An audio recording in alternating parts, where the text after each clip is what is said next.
الحمد للہ رب العالمین والصلاة والسلام علی نبینا محمد صلی اللہ علیہ وسلم وعلی آلہ واصحابہ اجمعین ومن تبعہم بإحسان الی یوم الدین۔ معزز سامعین اکرام، اللہ کے فضل و کرم سے ہمارے سامنے بہت ساری باتیں قربانی اور اس کے متعلق بیان ہوتی چلی آئی ہیں۔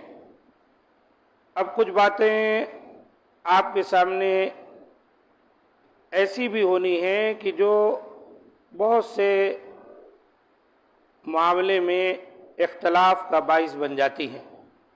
مثال کے طور پر عرفہ کے روزے کو لے کر سب سے بڑا مسئلہ اٹھ جاتا ہے کہ کس دن عرفہ کا روزہ رکھا جائے۔ آیا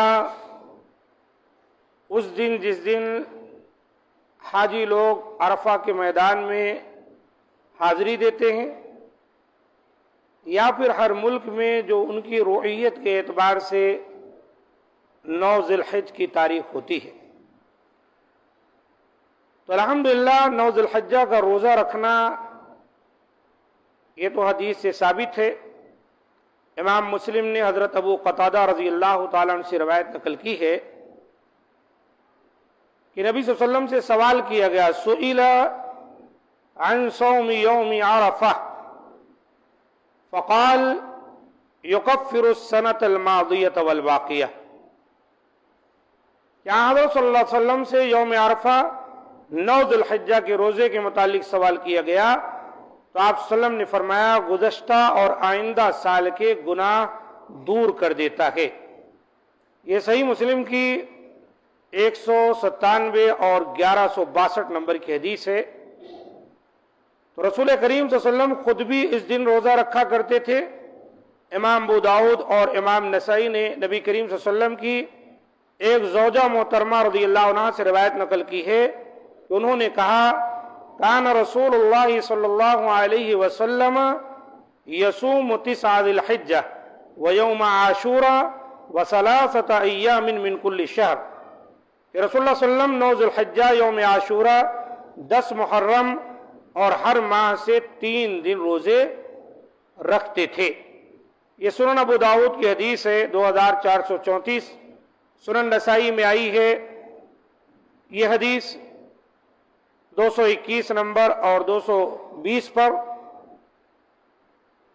اور اسی طرح سنن ابو داؤد میں علامہ البانی رحمۃ اللہ علیہ نے اسے صحیح قرار دیا ہے، جلد 2 صفحہ 462، اور صحیح سنن نسائی میں جلد 2 508 پر۔ تو پتہ چلا اللہ کے رسول صلی اللہ علیہ وسلم باقاعدہ 9 ذی الحجہ کا روزہ رکھا کرتے تھے۔ یہاں پر 9 ذی الحجہ آیا۔ نبی کریم صلی اللہ علیہ وسلم نے حجۃ الوداع کے موقع پر میدان عرفات میں اس دن کا روزہ نہیں رکھا۔ امام بخاری نے حضرت ام فضل بنت حارث رضی اللہ عنہا سے روایت نقل کی ہے، ان ناسا اختلفوا عندها یوم عرفہ فی صوم النبی صلی اللہ علیہ وسلم فقال بعضهم هو صائم وقال بعضهم ليس بصائم فارسلت الیہ بقدح لبن وهو واقف على بعیره فشربه۔ یقیناً کچھ لوگوں نے ان کے سامنے عرفہ کے دن نبی کریم صلی اللہ علیہ وسلم کے بارے میں اختلاف کیا۔ کیا اختلاف؟ وہ یہ کہ کچھ نے کہا وہ روزے سے ہیں، کون؟ نبی صلی اللہ علیہ وسلم، اور کچھ نے کہا کہ ان کا روزہ نہیں ہے۔ بس میں نے، ام فضل کہتی ہیں، آپ صلی اللہ علیہ وسلم کی خدمت میں دودھ کا ایک پیالہ بھیجا، اور تب آپ اپنے اونٹ پر تھے تو آپ نے اس کو پی لیا۔ صحیح بخاری کی حدیث ہے 1661 نمبر کی صحیح حدیث۔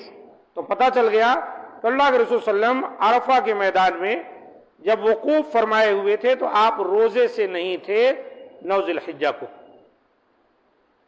لیکن آپ صلی اللہ علیہ وسلم یہ روزہ مدینہ میں رکھا کرتے تھے، اور آپ نے اسی پر بشارت بھی دی کہ یکفر السنۃ الماضیۃ والباقیہ، کوئی اگر ایک دن کا روزہ رکھے تو پچھلے سال اور آنے والے یعنی 2 سالوں کے گناہوں کا کفارہ ہو جاتا ہے۔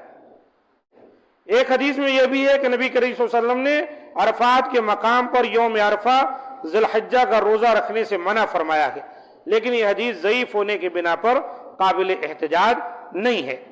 تفصیل کے لیے ملاحظہ ہو سلسلۃ الاحادیث الضعیفہ حدیث نمبر 404، اسرا جلد نمبر 1 397۔ بہرحال جو مسئلہ یہاں ثابت ہوا وہ یہ کہ عرفہ کے دن کا روزہ وہ لوگ رکھیں گے جو عرفہ کے میدان میں نہیں ہیں، اور صحیح بات اس سلسلے میں یہی ہے کہ ہر شخص جہاں رہ رہا ہے اپنی رؤیت کے اعتبار سے روزہ رکھے گا۔ روزے کے سلسلے میں نبی صلی اللہ علیہ وسلم نے فرمایا صوموا لرؤیتہ وافطروا لرؤیتہ، تم چاند دیکھ کر روزہ رکھو اور چاند دیکھ کر عید مناؤ۔ ہر ملک میں جس اعتبار سے چاند دکھائے اس اعتبار سے روزہ رکھیں گے، ہر طرح کو روزہ، چاہے وہ رمضان کا ہو یا عرفہ کا ہو یا عاشورہ کا ہو یا ایام 20 کا ہو۔ یہ نہیں ہو سکتا کہ ایک آدمی یہاں رہتے ہوئے سعودی کا جو ہے مطلع دیکھے کہ آج سعودی میں عاشورہ ہے، آج عرفہ ہے، آج ایام 20 کے روزے ہیں، اس اعتبار سے روزہ نہیں رکھے۔ سعودی کی رؤیت کے بارے میں کوئی ہمارے پاس دلیل نہیں ہے۔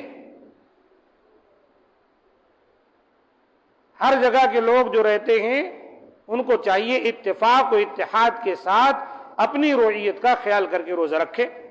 اچھا، ایک مسئلہ اور بھی ہے، وہ یہ ہے کہ جو لوگ سعودی کی رؤیت کے قائل ہیں، کہتے ہیں سعودی کے اعتبار سے روزہ رکھیں گے عرفہ کا روزہ، وہ لوگ روزہ عرفہ کہتے ہیں، عرفہ کے دن اللہ کے رسول نے روزہ رکھنے کو کہا ہے۔ اب دوسرے دن تو ان کی عید ہو جاتی ہے، دوسرے دن تو وہ قربانی کرتے ہیں، منی لوٹ آتے ہیں، عرفہ کا دن تو ختم ہو گیا۔ چلو ٹھیک ہے، یہ بات آپ کی ہم مان لیتے ہیں۔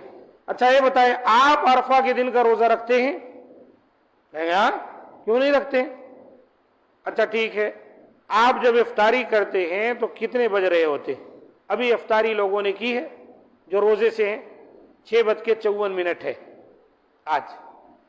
ابھی یہ بتائیے سعودی میں کتنے گھنٹے باقی ہیں وقت؟ ابھی آپ عرفہ کو کہہ رہے ہیں عرفہ فالو کر رہے ہیں، لیکن عرفہ کے میدان میں ابھی 2.5 گھنٹے باقی رہیں گے عرفہ کے دن۔ واہ بھائی، آپ جس عرفہ کو لے رہے ہیں پھر آپ کو افطاری کرنی چاہیے 8:30 بجے قریب جو ہے وقت ہوگا وہاں کا، تو یہ روزہ آپ بولیں گے یہ تو کون سا روزہ ہے؟ تو یہی حال ہے میرے بھائی، جب اللہ کے رسول کی حدیث آپ چھوڑیں گے تو اسی طرح کے مسائل سے دو چار ہو جائیں گے۔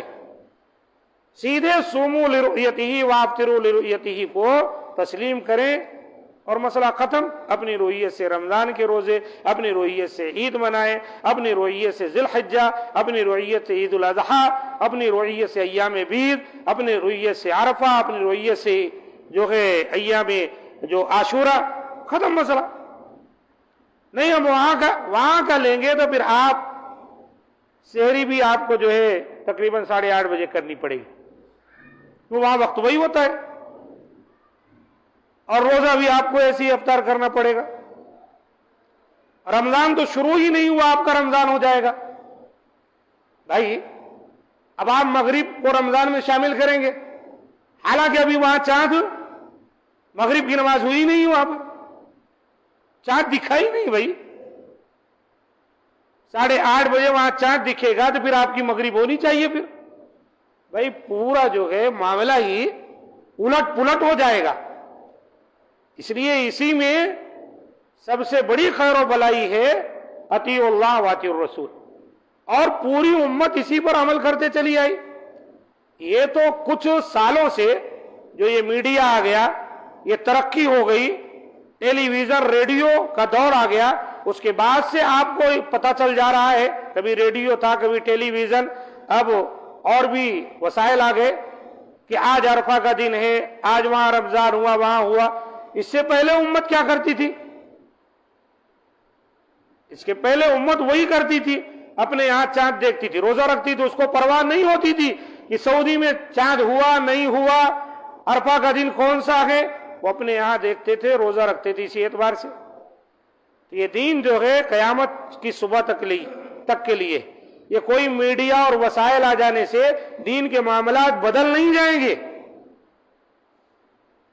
ہاں کچھ سہولتیں ہیں، آپ ان سہولتوں کا فائدہ اٹھا سکتے ہیں، پنکھا لگ گیا، اے سی، مائک ہے، اور بھی بہت ساری سہولتیں آ گئیں، فائدہ اٹھاؤ، لیکن یہ ضروری نہیں کہ ان کے بغیر آپ کی نماز نہیں ہوگی۔ اسی طرح ان لوگوں کو ہوش کا ناخن لینا چاہیے جو بلا وجہ ملک و ملت میں اختلاف پیدا کر کے، اب کیا ہو رہا ہے، ایک ہی ملک میں دو دو تین تین مرتبہ جو ہے عیدیں ہو رہی۔ کچھ لوگ کہتے 2 دن کا رکھ لینا، 2 دن کا کیوں میرے بھائی، آپ 9 دن کا رکھ لیں، منع کون کر رہا ہے؟ یہ تو ایام جو ہے فضیلت والے ہیں، 1 ذی الحجہ سے لے کر 9 ذی الحجہ تک روزے رکھیں آپ، لیکن یہ اس لیے نہیں کہ شک ہو گیا، پتہ نہیں 9 ذی الحجہ کا ہوتا کہ نہیں ہوتا، کہ عرفہ کا ہوتا کہ نہیں ہوتا، لہذا اس دن بھی رکھیں گے، یہ شک میں نہ پڑے، آپ شریعت کو اپنائیں۔ اللہ تعالیٰ سے دعا ہے کہ مولا کریم ہم تمام کو جو باتیں بیان کی گئیں ان کے مطابق عمل کرنے کی توفیق دے اور ہر طرح کے اختلافات سے ہمیں محفوظ رکھے۔ ھذا ما عندی، سبحان ربک رب العزة عما یصفون وسلام علی المرسلین والحمد للہ رب العالمین۔